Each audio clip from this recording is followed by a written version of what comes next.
Okay. Okay, thank you very much. So I'll try to be very quick because yesterday we had a similar topic. My colleague Konstantin Dore spoke about these migrations, but now I'll try to be more, so to say, comprehensive for one of these migration waves. So there were two events that provoked a great turbulence in the region of Western Eurasia and in the Balkans and East Central Europe in the beginning of the 13th century. The first was the campaign of Thirteenth-Century. You can see here this campaign, which is well known to everyone here, I'm sure. And it started as a scout raid, however, with a massive impact on the territories of Western Eurasia. Mongols defeated many local peoples and plundered vast territories, leaving their mark on the local population. They have been perceived as a sudden disaster and an imminent threat in the following decades, especially after their decisive victory at the River Kalka over the united Cuman and Kipchak forces and the army of Rus. Their consequent retreat to the east perhaps was met with false hopes that they would not return. The second event was the Western campaign from 1236-1242, which is in fact in the focus of our conference now.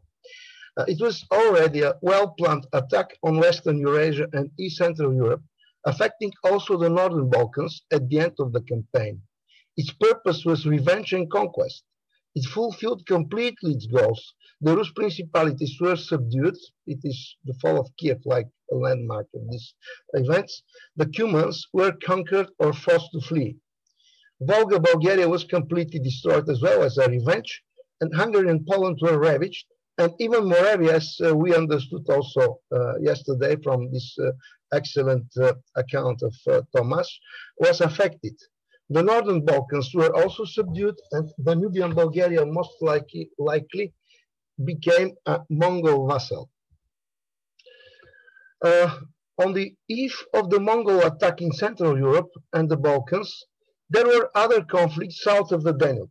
After his victory over the Epirots in 1230, the Bulgarian Tsar Jonathan II started a complicated diplomatic and military game aiming to secure Bulgaria's hegemony on the peninsula.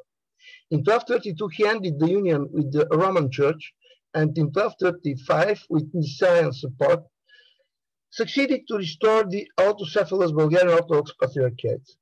Bulgarian Nicene anti-Latin coalition seemed to be unbreakable, and both armies at one point besieged Constantinople. Later, the Bulgarian Tsar changed sides, broke the alliance with the Niceans, and even besieged Toulon, the main Nicene stronghold in Thrace, together with the Latins.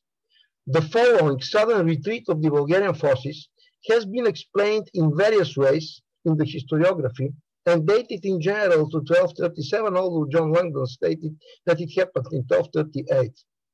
As one possible reason for Tsar Jonathan II's behavior was forwarded a theory that he felt religious fear being accused of being an oath breaker. Most probably, this sudden move of the Bulgarians was provoked by some other reasons. A new massive Mongol attack started in Western Eurasia and in the Near East in 1236-1237.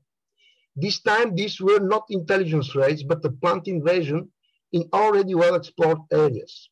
This attack, beside many other well-known consequences, such as the end of Volga, Bulgaria, devastation of the southern areas of Rus, together with the sack of Kiev in 1240, and the total chaos in the Pontic Steppes, provoked massive migrations of the Cumans westward to Hungary and Bulgaria. Around 1237, according to George Acropolitis, there was the first announcement of a large group of Cumans coming across the Danube and settling in Macedonia, that is present-day Thrace, around Hebrus and Adrianople. It is important to quote this passage because it is the only one providing a reliable information, relatively reliable, of course, about such a settlement.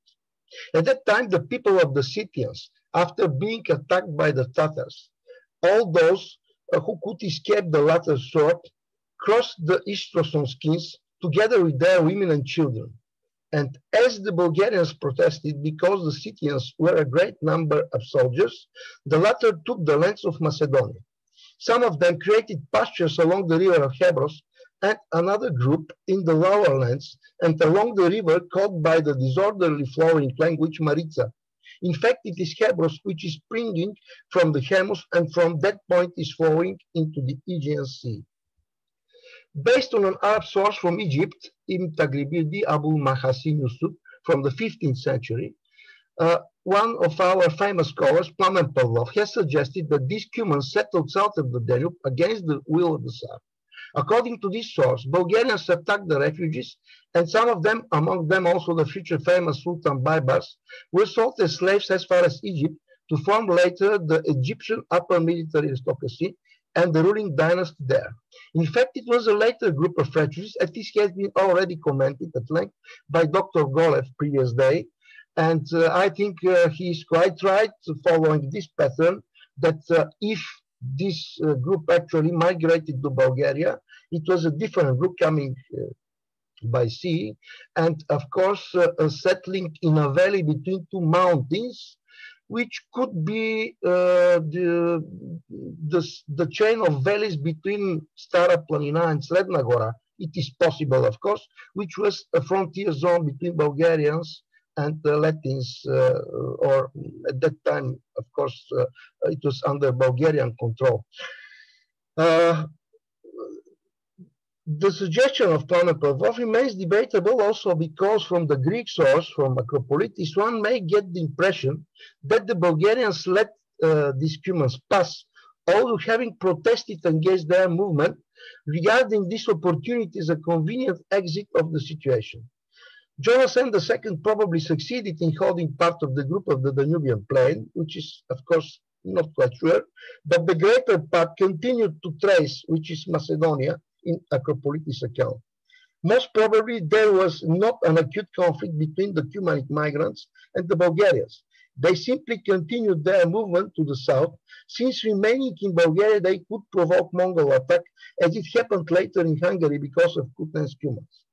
I have to add here also that there was a strong alliance between Cumans and Bulgaria in the first half of the 13th century, which is a well-known established fact, and probably Jonathan II avoided a direct conflict with the refugees, offering them simply to pass through his kingdom, his tsardom, without confronting them. Another piece of information about the Cumanic settlers in Thrace can be found in Nicephorus Gregoras, which is a later author, of course. According to him, in the time of John III, Ducas Vatatzis, pushed by the European Scythians, in his work, Scythians is a term used for the Tatars, Mongols, because they were already rulers of the steppe region, the Cumans were forced to settle in Thrace and Macedonia. The passage is important since it contains additional information about this wave of Cuman settlers. Telepugas, according to Gregoras, of course it is Telebuga, but not in, with the real person, nothing in common. According to Gregoras, it is one of the sons of Chinggis Khan. After reaching the springs of the Tanais, attacked the European peoples, who were numerous and different. Those who were in the middle of the country were fragments and remnants of the ancient Scythians, who were divided into nomads and ploughmen. The first of them, who lived close to the Meotis, the Azov Sea, and were inhabiting the coast of the Black Sea, namely the Zykians, the Abazgians, the Goths, and the Amaxobioi, the nomads, the Tauroscythians, and the Borystenites, the people around Dnieper, and furthermore those who had their pastures in Mesia around the mouth of the Danube. They were named Huns and Cumans. There were people who called them Scythians as well. These peoples, terrified by the heavy and irresistible attack of the presently invading Scythians, recognized that they had to move elsewhere. There was no hope that they can resist to the invaders, but everything bowed, the towns and peoples, and as the ears of the wheat in the summer threshing floor, they were crushed and destroyed. That is why they, the Cumans, discouraged of the war with the Scythians, crossed the Danube on skins filled with hay instead of boats, together with their women and children, and wandered enough long time around Thrace, searching for a place convenient for their settlement, being not less than 10,000. Alexander Nikolov quotes and comments in his dissertation at length another Arab source inside, announcing about a group of course, other authors did this as well. I'm quoting Kuzelas because I read this dissertation many years ago, and it was a real delight to do this, announcing about a group of Cumans that settled in the territory of the Empire of Constantinople. This is the Latin Empire around that time. These Cumans, according to Alberic of Trafontaine, were predestined to destroy Asen and Vatatius, the enemies of the Latins, despite of the fact that they were pagans and not Christians. The new settlers became Latin mercenaries and took part in the conquest of Toulon, the key Nicaean stronghold in eastern Thrace in 1240. Jean de Joinville described in detail the conclusion of the alliance between the Latins and the Cumans, which is also confirmed by the marriages of 3 Cumanic princesses and 3 prominent Latin barons. However, one of the Cumanic chieftains, Jonas, died soon after the siege of Toulon, while the other one, Saronius, changed his loyalty and became Nicaean ally, taking part in the siege of Salonic in 1242 on the Nicaean side. According again to Alexander Nikolov, these Cumanic groups were located in Thrace and Macedonia, but also in Phrygia in Asia Minor. They were split into smaller groups and stationed around the Nicaean frontier. There they became a shield against the local Turkoman tribes who were plundering the border areas. Another possible area of settlement of these Cumans became Paphlagonia, especially the territory close to the town of Amastris. And you can see here Phrygia and Paphlagonia on this map. These are areas which were disputed between Nicaeans and Seljuks at that time. And a medieval map of Paphlagonia and Phrygia you can see here as well. So, Dmitry Korobeinikov, in another very important article, identified a group of Kipchaks that survived up to the Ottoman conquest. He commented on the modern Turkish dialects of Paphlagonia following the Turkish linguists, especially the dialects of Parthenia, it's Bartın, close to Amastris, and Kastamonu on the former Nicaean Byzantine Seljuk border, but mostly on the Byzantine side. His suggestion that this area was exactly the final asylum for the greater part of the Cumanic refugees from 1237 to 1238 sounds very convincing and is corroborated by the linguistic research. And I'll be a bit more concise here in the conclusion. The Cumanic refugees wave of 1237-1238 provoked turbulence on the Balkans. It influenced also the conflicts among Bulgarians, Latins, and Nicaean Byzantines. Most probably, the largest part of these refugees ended up as Nicaean allies in the border areas of the empire in Asia Minor, such as Paphlagonia and Phrygia. Smaller groups could have remained in modern Eastern Thrace. Do they have any relation to the so-called Thracian Gagauz or Surguts and the Christian Turks from Zikni in Greek Macedonia? It's a matter that could be solved through thorough investigation of their Turkish dialects, probably. Perhaps these Cumanic refugees do not have any relation to the larger Gagauz population of Dobruja and to the Pomaks of the Rodopi region. At least the sources do not provide information for their settlement in these areas, despite some theories seeking such a link. And only in addition, I would like to say a few words.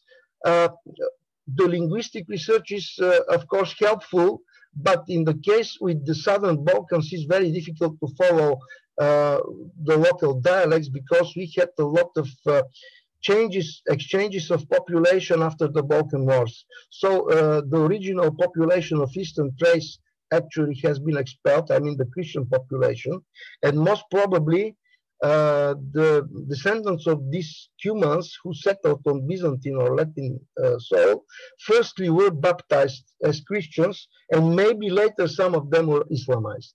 So it's very complicated to follow the original population of these areas now in 20th and 21st century.